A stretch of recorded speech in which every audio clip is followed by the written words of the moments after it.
The first man to laugh was Eric Holmgren. He did it openly, standing in the road with his hat pushed back and his arms folded, the way men stand when they have decided something is funny and want credit for noticing it first. He looked at what Hulda Magnusson had spent the last 4 months building on the south face of the ridge above Linden Creek, and he laughed until his breath came in short white clouds in the October cold. "That," he said to the men beside him, "is not a house." He was not wrong, exactly. From the road, it looked like nothing so much as a failed attempt at a large burial mound, low, squat. The earth banked up on 3 sides to the roofline, and the roofline itself covered in sod already browning in the autumn frost. A single door facing south set into a stone surround she had mortared herself from creek limestone. 2 small windows flanking it south-facing, glass she had traded 3 months of spinning to obtain. The whole thing no higher than a man's shoulder at its tallest point. Eric Holmgren shook his head. "A woman that age," he said, "ought to know better." Hulda Magnusson was 62 years old.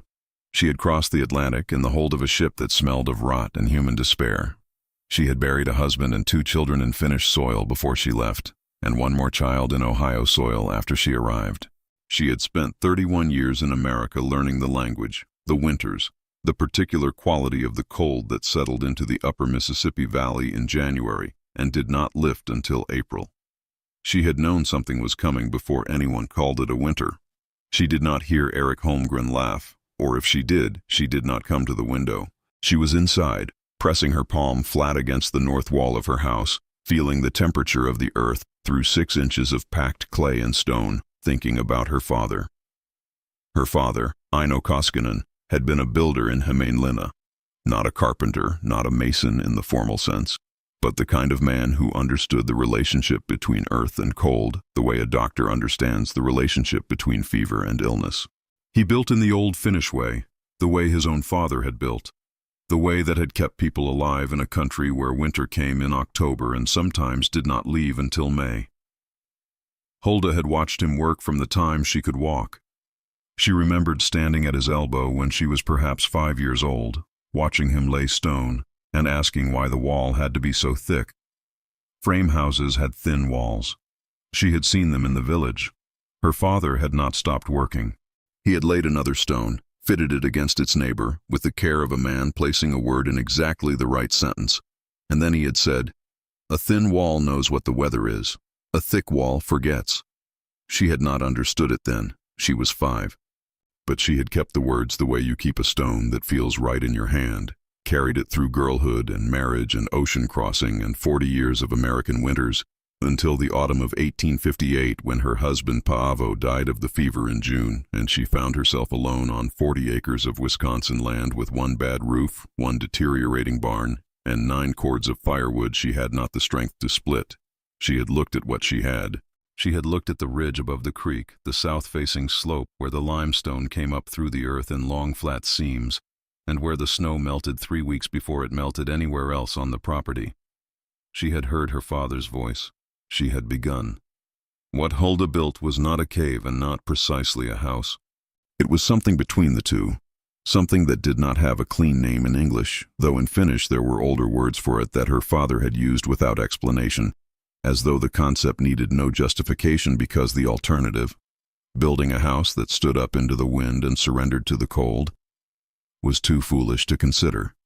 She began in July, a week after she buried Paavo. The ridge gave her the first advantage, a natural concavity in the south face, not a true cave, but a sheltered pocket where the limestone bluff curved inward and provided 8 feet of overhang above grade. She extended this. She did not excavate into the hillside but built forward from it, using the bluff itself as her north wall.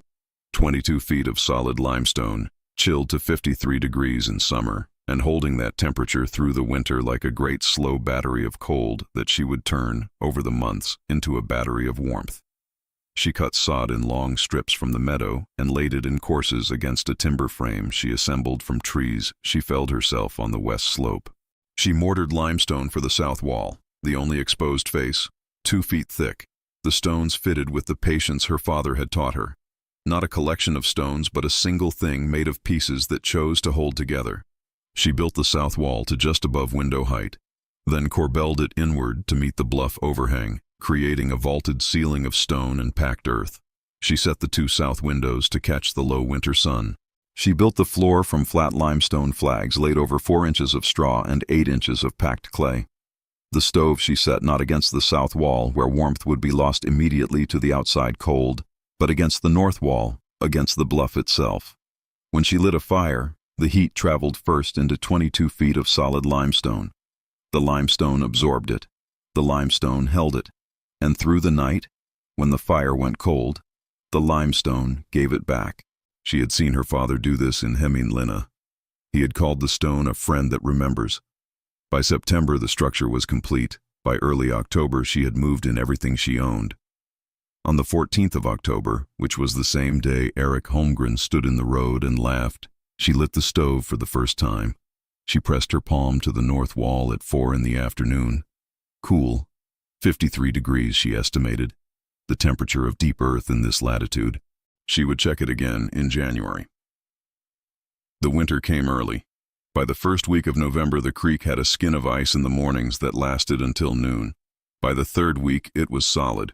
By December, the temperature at night was dropping to -10, -15, in the last week of December to -22. In the village of Lindenhurst, 2 miles south, people burned wood at a rate that alarmed the more careful among them. Torvald Niskanen, a Finnish bachelor who lived alone in a frame house half a mile east of Hulda's Ridge, ran through his cord supply by the 15th of December. He was 54 years old and too proud to ask for help. His neighbors did not notice the absence of smoke from his chimney for 3 days. When they went to check, they found him in his chair beside the cold stove, wrapped in every blanket he owned, quite dead. He had a sister in Milwaukee who came for his things in the spring. She had never seen the house, and when she saw it, she said, "I always told him that roof would be his end." She meant the way the wind came through the eaves. She was not wrong about the roof. But the roof had been failing for 3 winters, and Torvald had managed. It was the firewood that killed him, the firewood and the pride. The Ehrman family on the North Quarter, Heinrich, his wife Gerda, and their 4 children, burned their porch railing in January. Then the garden fence. Then a writing desk that had come with them from Bavaria and that Gerda had refused to sell even in the lean year of 1855. She wept when they put it into the stove, not for the desk. She wept because she understood what it meant that they were burning the desk. Eric Holmgren burned 8 cords of wood that winter. He had budgeted for 6. He told no one about the extra 2 cords because he was the man who had told everyone else their supplies were adequate, and he did not want the correction known. In Hulda Magnuson's house on the south face of the ridge, the stove burned approximately half a cord per month. She had not calculated this in advance. She had trusted what she knew, what her father had shown her, what the stone would do if you asked it correctly. But when she took stock in February and found that she had used 3.5 cords since October and still had 5.5 cords remaining, she understood the arithmetic of what she had built. She pressed her palm to the north wall on the 12th of February, warm, not hot, not the surface warmth of a stove, a deep, steady warmth, the warmth of something that had been absorbing heat for 4 months and had finally, fully learned to hold it. She pressed her palm flat and held it there for a long moment and thought about her father pressing his palm to a similar wall in Hämeenlinna 40 years ago. His eyes closed, a small smile on his face like a man confirming something he already knew. She checked the temperature with the small glass thermometer she had brought from Ohio. 63 degrees Fahrenheit inside. Outside, on the south-facing stone step she had laid herself, it was -14. She did not tell anyone. She was not the kind of woman who announced her achievements. She was the kind of woman who worked and waited and trusted that the work would speak for itself in time. The 5th face was not Eric Holmgren's. It was her daughter's. Sigrid Magnusson had married a man named Charles Aldrich in 1852 and moved with him to his family's farm in Juneau County, 60 miles northeast. She had visited her parents twice since the marriage. She had not visited since Paavo died. This was not cruelty exactly. Sigrid was not a cruel woman. She was a practical woman who had made a practical calculation, the way people do when they are young and the future seems long enough to carry the weight of a postponed obligation. She had a husband and an infant daughter and a farm that needed her. Her mother was 62 and capable. The 60 miles was a real distance. She would go in the spring when travel was easier. She had been telling herself she would go in the spring since July. What brought her in February was not guilt, though guilt was there underneath everything like frozen ground under snow. What brought her was the baby. Her daughter Elsa was 7 months old. She had been born strong and loud and certain of her own importance, the way some babies are, and Sigrid had expected her to stay that way. But in January, Elsa had developed a cough that Sigrid recognized in the particular pitch and rhythm of it as something that could become pneumonia if the cold got deep enough into her lungs.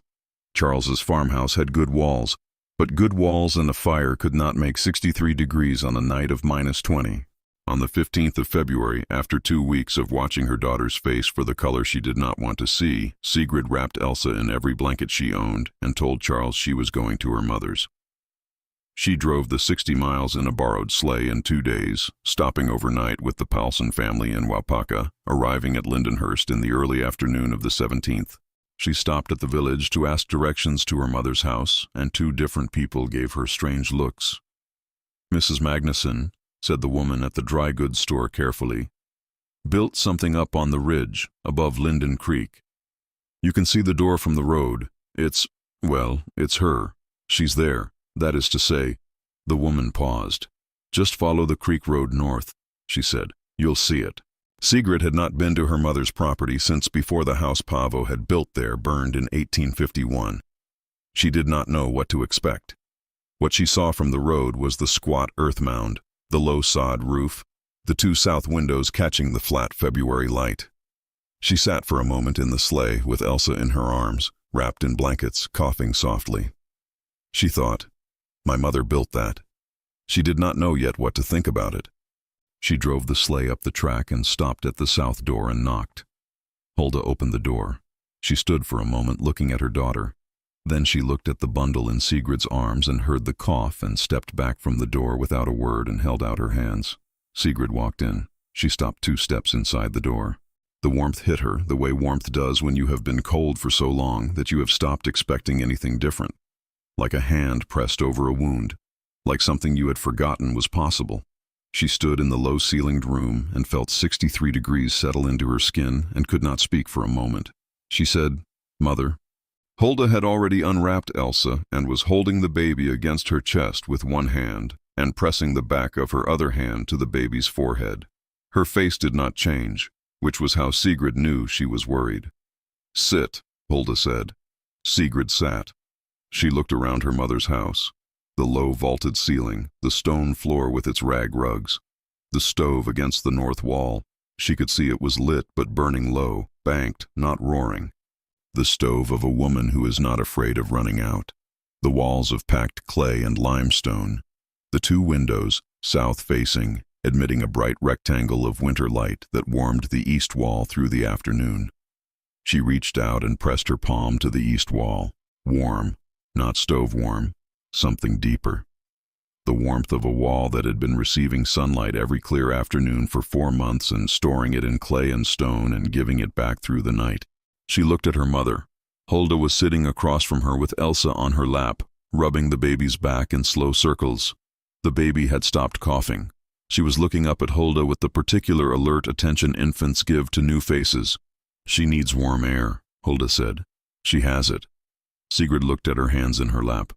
"I should have come in the summer," she said. Hulda did not answer immediately. She was looking at Elsa. Then she said, "You are here now." And this was the whole of the conversation about the 7 months. It was enough. Sigrid stayed for 3 weeks. She watched the stove burn through a quarter of a cord while the temperature outside fell to -18 and rose to 12 and fell again. She watched her daughter's cough thin out and disappear over the course of 10 days in the warm air. She watched her mother press her palm to the north wall each morning and nod with quiet satisfaction at what she found there. On the 5th day, she asked her mother to explain it. Hulda thought for a moment. She was not accustomed to explaining. The knowledge she carried had been given to her without much explanation, through watching and doing and touching, and she was not sure it reduced cleanly to words. She said, "The stone learns." Sigrid waited. In July, it is 50 degrees the stone. In August, you make heat. The stone takes the heat in.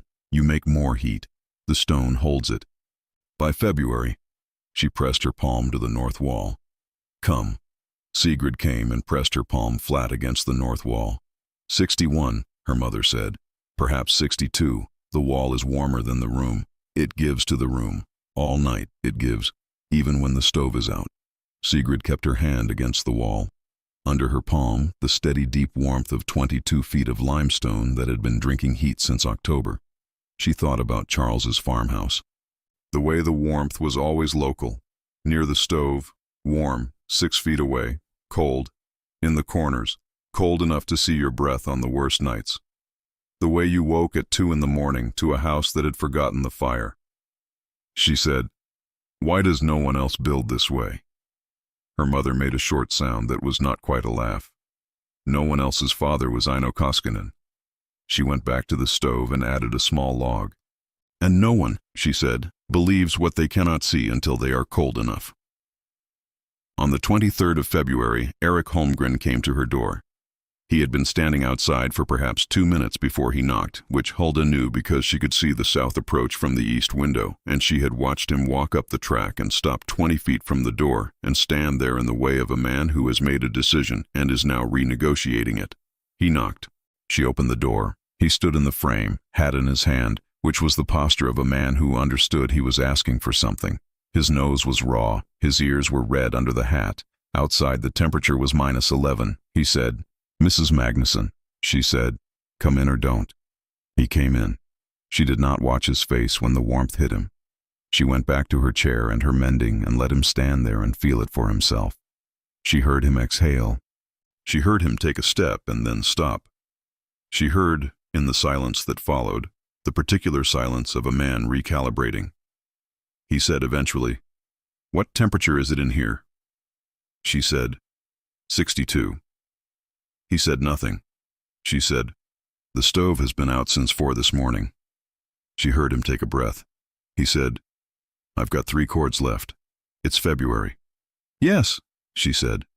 "I thought I had enough." "Yes," she said again. She was not going to help him with this part. He would get there. He turned slowly in the room, looking at the walls, the ceiling, the stone floor. His eyes went to the north wall, the bluff face she had incorporated, 22 feet of limestone running the full width of the structure.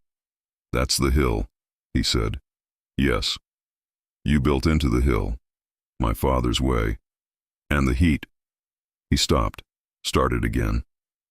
"The stone holds the heat. All winter. Yes." He stood for a moment more. Then he said, with the specific difficulty of a large man acknowledging a large thing, "I came to ask if you know anyone with surplus cord to sell." She set down her mending. "I have 6 cords remaining," she said. He looked at her. "I budgeted 9, she said. "I will not need 9. She told him the price, which was fair. He did not negotiate, which was the most honest thing he had done in some time, and they both understood it.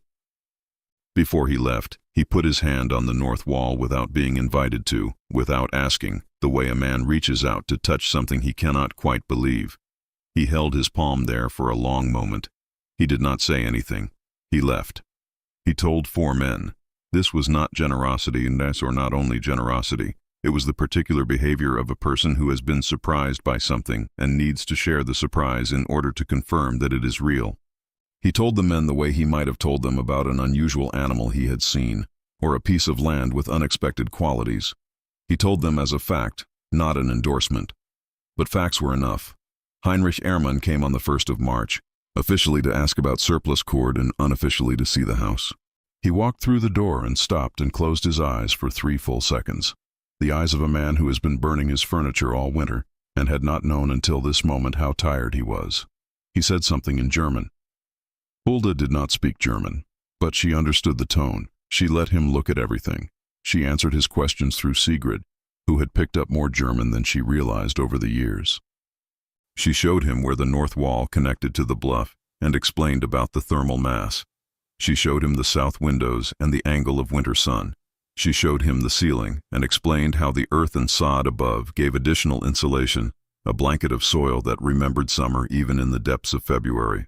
Heinrich Ehrmann was a carpenter. He had built his frame house himself and was proud of it. He stood in Hulda's low vaulted room and did not say a word for a long time, and then he said, through Sigrid, "How long did it take?" 4 months, Sigrid translated. She started in July. He said something else. Sigrid said, "He says he wants to understand it." Hulda looked at him. He was perhaps 45, a solid man, with the large, careful hands of someone who built things to last. She said, "Then stay." He stayed for a week. He brought his oldest son, Wilhelm, who was 18 and serious, and the two of them moved through the house with the particular attention of builders, pressing hands to walls, studying joints, examining the way the vaulted ceiling transferred load to the side walls, looking at the relationship between the stove position and the north mass. On the third day, Heinrich asked Hulda if she would walk the site with him and show him how she had chosen the location. She showed him the south slope, the concavity in the bluff that had given her the starting point, the limestone seams that provided building material within 50 feet of the structure, the angle of the winter sun as it cleared the ridge to the southeast and struck the south wall from mid-morning to mid-afternoon, those 3 or 4 hours of direct gain that added measurably to the interior temperature on clear days. She showed him how she had tested the depth of the frost line by driving an iron rod into the ground at different distances from the bluff base. He listened the way a serious student listens, which is to say without interrupting. On the 5th day he said, through Sigrid, "I want to build one for my family. Next summer, will you help me plan it?" Hulda said, "Yes." She said it without hesitation because this was not a gift she could reasonably withhold, and because she understood, in the way her father had understood it, that knowledge of this kind grows larger when it is shared and smaller when it is kept. She showed him the details over the following 2 days, the frost line depth and why it mattered, because a floor laid below frost line stays at earth temperature year-round, never freezing, never requiring additional heat to prevent freezing. The south window placement and angle, low enough to admit the winter sun that travels at 22 degrees above the horizon, high enough that the summer sun at its steep summer angle mostly misses the glass, keeping the interior cool when cool is what you want. The north wall mass calculation, how much stone you need to absorb, how much heat for how many hours. Her father had taught her the rough arithmetic. For every cord of wood burned per month, you want approximately 40 square feet of 2-foot-thick limestone in contact with the heated space. She did not know if this was precisely right. It was what her father had said. The winter seemed to be confirming it. The stove placement, against the mass, not against an exterior wall. Every fire builds the wall's heat reserve. Every fire makes the wall warmer. By February, the wall is warmer than it was in November because it has been accumulating for 3 months. The earth blanket on the roof. She explained the insulating value of soil, which holds temperature the way stone holds temperature, the way the deep earth at the bottom of a well stays 53 degrees regardless of what the air above is doing. The sod roof was not pretty. It looked like a failed mound from the road, but it had 20 times the insulating value of wood shingle over an open attic. Heinrich Ehrmann wrote everything down in a small notebook in careful German script. His son Wilhelm stood beside him with the straight posture of someone filing things away in a more permanent storage than paper. On the 7th day they left. On the way out, Heinrich stopped at the door and turned back to her. He said something. Sigrid translated. "He says he is sorry for the winter you spent alone here." Hulda looked at him for a moment. She said, "I was not alone. I was with the stone." The winter broke in mid-March, the way Wisconsin winters break. Not cleanly, but in stages, a day of softening followed by another week of hard freeze, then 2 days of softening, then a slow, reluctant surrender.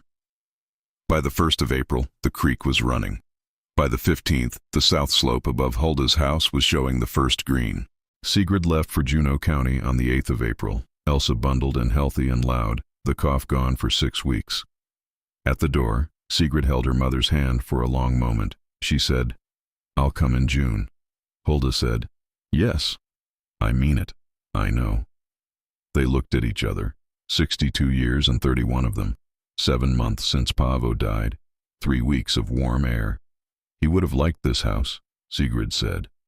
Hulda looked past her at the south slope, the April light on the limestone seams, the sod already beginning to green. "He helped me see it," she said. "He always said the ridge would be useful for something." Heinrich Ehrman built his house the following summer, on the east face of a low ridge a mile south of Hulda's. He spent 3 weeks planning it with his son Wilhelm, working from the notebook he had filled in February. He came to Hulda 4 times with questions. She answered everyone. The Ehrman house went up in August and September. It was larger than Hulda's. They had more children, more furniture, more of the accumulated weight of a family that had come from Bavaria with intentions. But it followed the same principles. South face open with large windows, north wall and 2 side walls, earth bermed, floor below frost line, stone mass behind the stove, sod roof. In November, with the first real cold, Heinrich pressed his palm to his north wall and found it cool, 53 degrees approximately. In February, with the temperature outside at -12, he pressed his palm to the north wall again. He called his wife Gerda. She came and pressed her hand to the wall and stood there for a long moment, and then sat down on the floor with her back against the warm limestone and closed her eyes, and did not say anything at all. The stove had not been lit since midnight. The interior temperature was 61 degrees. Through the spring and summer of 1859, 3 more families in the Lindenhurst Valley broke ground on earth-sheltered houses. 2 of them came to Hulda directly for advice. One of them hired Wilhelm Ehrman, who was 19 by then and had absorbed his father's notes well enough to design without consulting them. Hulda walked every site at least once, reading the slope and the stone exposure and the winter sun angle the way her father had taught her to read it, pointing out what would work and what would not. She did not charge for this. She was asked once by the wife of a farmer named Gerber who could not understand why she gave the knowledge away, why she did not at least charge for her time. Hulda thought about this for a moment. She said, "My father gave it to me." The woman waited. "His father gave it to him," Hulda said. "You do not sell a thing that was given." By the winter of 1862, there were 9 earth-sheltered houses in the valley above Lindenhurst, in various states of completeness and expertise. The best of them held 65 degrees at -20 on 3/4 of a cord per month. The least successful held 58, which was still 15 degrees warmer than Torvald Niskanen had managed in his frame house in the last winter of his life. No one in the valley froze that winter, or the next. Eric Holmgren's frame house burned in 1860, chimney fire in January. He was not home, and the house took everything he had not already removed, which was most of what he owned. He lived with his brother through the winter while he rebuilt. He did not rebuild in frame. Hulda had very little to do with the design of his new house.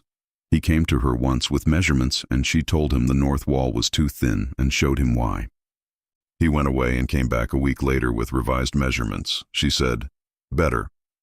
He built it that way. He was not a generous man, but he was a man who, having touched the warm limestone in February and understood what he was touching, could not pretend he had not touched it. The house he built on the south face of his own ridge held 63 degrees in the winter of 1861. He told no one the temperature, but he stopped burning more than a cord a month, and his neighbors who tracked such things noticed. In 1869, Sigrid's husband Charles died of a fever, the same June fever that had taken Paavo 11 years before. Sigrid was 39 with 2 children, Elsa 12, and a boy named Carl 8. She came to her mother in August with the 2 children and the question of what to do next. Hulda was 73. She had been alone on the ridge for 11 years since Paavo died. She had grown more still, if possible, more patient. She moved through the low rooms of her house with the careful economy of a woman who has made peace with the amount of space she occupies. She said, "Stay." Sigrid said, "The house is only—" "I know the size," Hulda said. "Stay." Sigrid stayed. In the spring of 1870, she and Wilhelm Ehrman, who was 31 now, unmarried, with his father's careful hands and his father's careful attention, extended the house. They pushed north into the bluff, quarrying limestone in the same seams Hulda had worked in 1858, adding 2 rooms that borrowed the bluff's thermal mass directly, no stove required in the winter. The floors of the new rooms stayed at 53 degrees without any fire at all, 10 degrees above freezing even in the worst cold. They worked side by side for 4 months. Wilhelm had her mother's quality of silence. Not the silence of a man with nothing to say, but the silence of a man who prefers doing to announcing. By September, the extension was complete, and the two of them had not exchanged more than 200 words about anything other than stone and heat and the particular limestone seam that ran at a useful angle through the north face of the bluff. In October, with the extension complete and the first real cold coming down from the north, Wilhelm asked Sigrid if he could call on her formally. Sigrid looked at him for a moment. She was 39 and tired, and she had not considered this possibility. She said, "You would need to ask my mother." He went inside. He asked Hulda. Hulda looked at him for a long time. She was thinking about the north wall, the one he had helped to build, and how it was already absorbing the heat of the last warm days of October, learning warmth that would not give back until February when you needed it most. She said, "You understand what the stone does?" He said, "Yes." She said, "Then yes." Hulda Magnusson died in December of 1874. She was 78 years old, and she died in her own house, in the room she had built in the summer after Paavo died, with the stove banked low and the north wall warm at 61 degrees. Sigrid was with her. The 2 children were with her. Wilhelm was with her. 3 grandchildren, Elsa's children, who called her Mumo, were asleep in the extended rooms, which held 58 degrees without fire, which was warm enough for children who had extra quilts. In the morning, Sigrid pressed her palm to the north wall. 61 degrees. She kept her hand there for a long time. The house stood. It stood through the hard winters of the 1880s, which were harder than 1858 had been. It stood through a summer that flooded the valley floor and left the ridge unaffected. It stood through the winter of 1898 that killed 4 horses on the Becher farm and froze the Linden Creek solid to the bottom for 6 weeks. Sigrid Aldrich Ehrman died in 1901, at 71, in the same room where her mother had died. The house passed to Elsa, who was by then 44 and had raised 3 children in it and could not have said, if asked, what it was like to be cold in winter, because she had never been cold in winter, because she had been born in this house in this room with the warm limestone north wall and had never in her life spent a winter anywhere else. Elsa's youngest daughter, Ada, was 11 in 1901. Ada grew up in the house. She learned the names of the stones the way other children learn the names of trees. She learned to press her palm to the north wall in November and again in February, and to understand, by the difference in temperature, what the stone had been doing with the cold months between those 2 moments.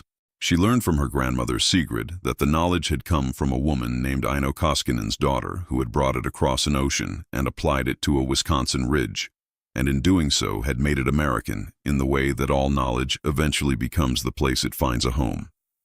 In 1912, when Ada was 22 and newly married, she brought her husband to the house to show him.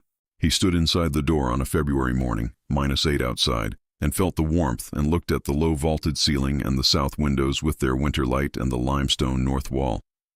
He pressed his hand to the north wall. He looked at Ada.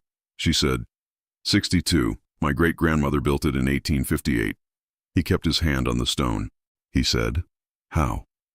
She said what her grandmother Sigrid had told her, what Sigrid had learned from Hulda, what Hulda had learned from Aino Koskinen in Hämeenlinna when she was 5 years old, watching her father lay stone with the care of a man placing a word in exactly the right sentence.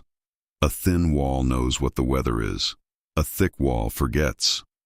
He looked at her. She said, "The stone learns. Every fire you build, the stone takes the heat in. Every cord you burn, the wall gets warmer. By February, the wall is warmer than it was in November. The wall is doing what you taught it to do." He kept his hand on the stone for a long moment. Outside, -8. Under his palm, 62 degrees of accumulated warmth that had been building since October. He said, "People know about this?" Ada said, "People laughed at it." She looked at the wall her great-grandmother had built against a bluff in the summer after her husband died, with the knowledge her father had given her and her father's father had given him. Knowledge that had come across an ocean in a woman's memory and found its way into 22 feet of Wisconsin limestone, until, she said, they came inside.